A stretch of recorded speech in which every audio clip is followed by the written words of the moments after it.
देखिए, थोड़ी देर पहले आरपीएन सिंह यहाँ पे पहुंचे हैं, अकेले वो पहुंचे हैं, लेकिन उनकी अगुवाई करने के लिए भारतीय जनता पार्टी के तमाम बड़े नेता वहां पर मौजूद है। और कहा जा रहा है कि थोड़ी देर के बाद जो है यहाँ पर भारतीय जनता पार्टी की जो दिग्गज नेता हैं उनकी उपस्थिति में आरपीएन सिंह भारतीय जनता पार्टी का दामन थामेंगे। इसके अलावा ये भी आपको बताते चले कि आरपीएन सिंह की ये कहा जा रहा है कि आने वाले वक्त में विधानसभा चुनाव उत्तर प्रदेश के भीतर है, तो वहाँ पर उनकी उपयोगिता को सिद्ध करने के लिए उनको संगठन के भीतर भी फिट किया जा सकता है। और वहाँ पर जो पूर्वांचल का जो इलाका है, खासतौर पर जो प्रत्याशी वहाँ पे खासतौर पे घोषित किए जाएंगे, उनके चुनाव प्रचार करते हुए भी आपको नजर आएंगे। देखिए, जो लगातार ये सवाल उठ रहा है कि अब आरपीएन सिंह ने आखिर क्यों कांग्रेस पार्टी छोड़ दी, राहुल गांधी की युवा ब्रिगेड को आखिर क्या हो गया है कि वो लगातार राहुल गांधी और सोनिया गांधी, प्रियंका गांधी का हाथ छोड़ते जा रहे हैं। तो देखिए, सवाल तो उठता है लगातार। राहुल गांधी, प्रियंका गांधी, जब उनसे सवाल पूछा गया कि आप बताइए कि ज्योतिरादित्य सिंधिया, जितिन प्रसाद, प्रियंका चतुर्वेदी जैसे नेता क्यों आपका हाथ छोड़ रहे हैं, क्यों आपसे बिछड़ते हुए जा रहा है, तो उनका कहना है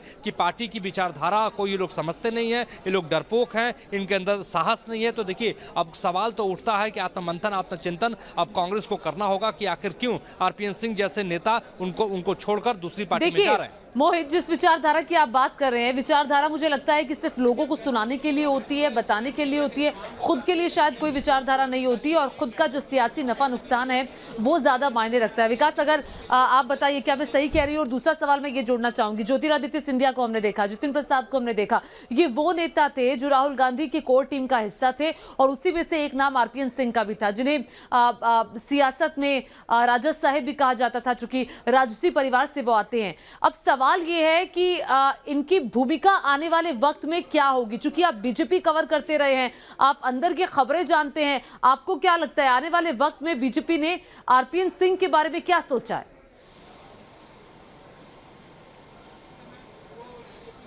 ये देखिए, बीजेपी जब भी पार्टी में किसी को ज्वाइन कराती है, तो हालांकि जब भी किसी को कोई भी पार्टी ज्वाइन कराता है तो एक निश्चित तौर पर उसको एक भरोसा दिलाया जाता है कि उसकी जिम्मेदारी पार्टी में तय की जाएगी और वो उसकी पूरी उपयोगिता पार्टी में रहेगी, उसका पूरा पार्टी भरपूर उपयोग करेगी।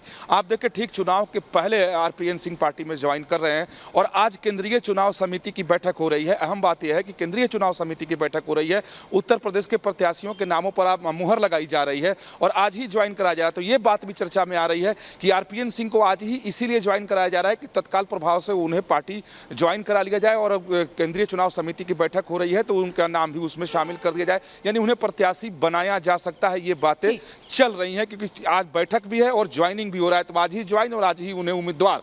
तो एक बात यह भी कही जा रही है, लेकिन उन्हें संगठन में भी भूमिका दी जा सकती है। दूसरी सबसे बड़ी बात जो आपने कहा कि राहुल गांधी का जो यंग ब्रिगेड है, आप देखिए राहुल गांधी के नेतृत्व पे तमाम उनके वरिष्ठ नेताओं ने सवाल खड़े किए थे। मैं एक ही मुझे चीज दिखाई देती, सब तमाम कारण होते हैं, लेकिन एक जो महत्वपूर्ण कारण मुझे समझ में आता है कि इन तमाम युवा नेताओं को अब शायद कांग्रेस में अपना भविष्य नजर नहीं आता है। यही वजह है कि तमाम नेता कांग्रेस छोड़ करके दूसरे दलों का दामन थाम रहे हैं। जी बिल्कुल सही कहा कि अपना भविष्य दिखाई नहीं देता, और उसके बाद एक के बाद एक का जो झटके है कांग्रेस पार्टी को लगातार लग रहे हैं।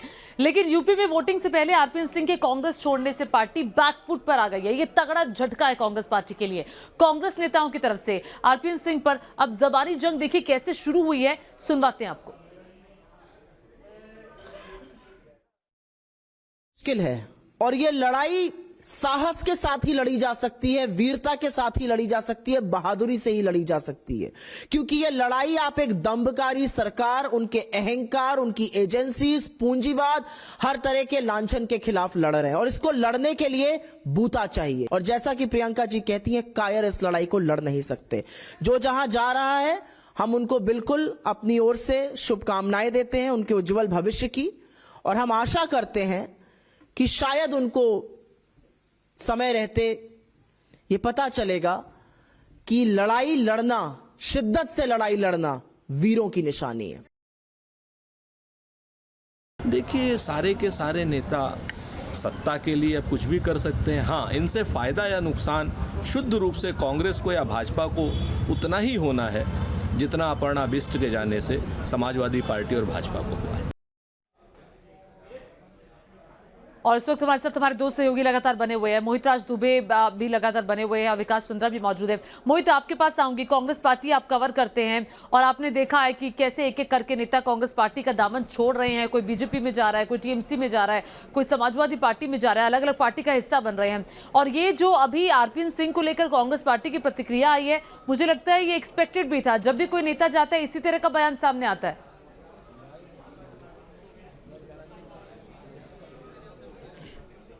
लेकिन निश्चित तौर पे जब तक वो कांग्रेस के साथ थे तब तक वो बहुत अच्छे थे, बहुत बड़े नेता थे, युवा नेता थे। लेकिन जैसे उन्होंने कांग्रेस छोड़ दिया तो जुबानी जंग देखिए शुरू हो गई है। सुप्रिया सिन्नेत हैं, ये महाराजगंज से आती हैं, ये भी पूर्वांचल से आती हैं। आरपीएन सिंह की बड़ी अच्छी दोस्त ये मानी जाती हैं। आरपीएन सिंह ने कई मौके पर उनकी मदद भी की है। लेकिन आज देखिए यही सुप्रिया सिन्नेत आरपीएन सिंह पर निशाना साधते हुए नजर आ रही है। और सिर्फ सुप्रिया सिन्नेत ही नहीं, तमाम कांग्रेस के बड़े नेता ये कह रहे हैं कि उनके अंदर अब हिम्मत नहीं है, साहस नहीं है, कांग्रेस की विचारधारा को कभी समझ नहीं पाया। राहुल गांधी ने तमाम मौकों पर उनको बड़े पद दिए हैं। जब यूपीए की सरकार चल रही थी तो 2009 और 2014 के बीच में कई उनको मंत्री पद दिए गए, गृह राज्य मंत्री उनको बनाया गया, उनको सड़क राज्य मंत्री बनाया गया। तो तमाम देखिए अब निशाने पे वो रहेंगे कुछ दिनों तक कांग्रेस पार्टी के। लेकिन कांग्रेस पार्टी को आत्ममंथन, लेकिन मोहित जरा समझाइए हमारे दर्शकों को कि कांग्रेस पार्टी में ये दिक्कत क्यों है, क्यों एक एक करके सभी नेता पार्टी का दामन छोड़ रहे हैं, क्यों आखिर राहुल गांधी, चूंकि अब तो कमान यूपी में प्रियंका गांधी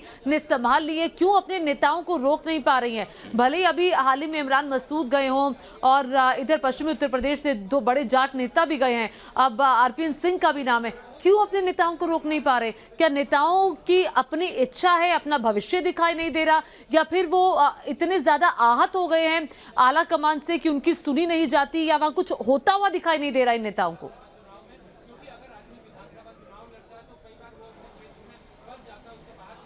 देखिए बड़ा महत्वपूर्ण आपने सवाल किया है कि आखिर क्या वजह है कि बड़े बड़े नेता कांग्रेस के पार्टी छोड़कर जा रहे हैं। देखिए पहली वजह और सबसे बड़ी वजह यही है कि मुस्तकबिल मुकम्मल नहीं दिखता है इनको ये नहीं दिखता है कि आगे आने वाले वक्त में इनका भविष्य पार्टी के भीतर क्या होगा या कांग्रेस का क्या भविष्य होगा उत्तर प्रदेश के भीतर। चाहे आप इमरान मसूद की बात कर लीजिए, आरपीएन सिंह की बात कर लीजिए, जितिन प्रसाद की बात कर लीजिए, दूसरे बड़े नेताओं की बात कर लीजिए, इनको लगातार ये लगने लगा है कि कांग्रेस की जमीन खिसक चुकी है और यही अब मौका है कि अगर कहीं अच्छा ऑफर मिलता है तो चलिए उनके साथ और चलते हैं। तो आरपीएन सिंह ने भी यही किया है, उनके पास एक अच्छा मौका यहाँ पर उनको मिला भारतीय जनता पार्टी में ज्वाइन करने के लिए। देखिए आरपीएन सिंह लगातार कई मौकों पर हमने उनसे पूछा कि क्या भारतीय जनता पार्टी जाएंगे, तो लगातार वो मना करते रहे।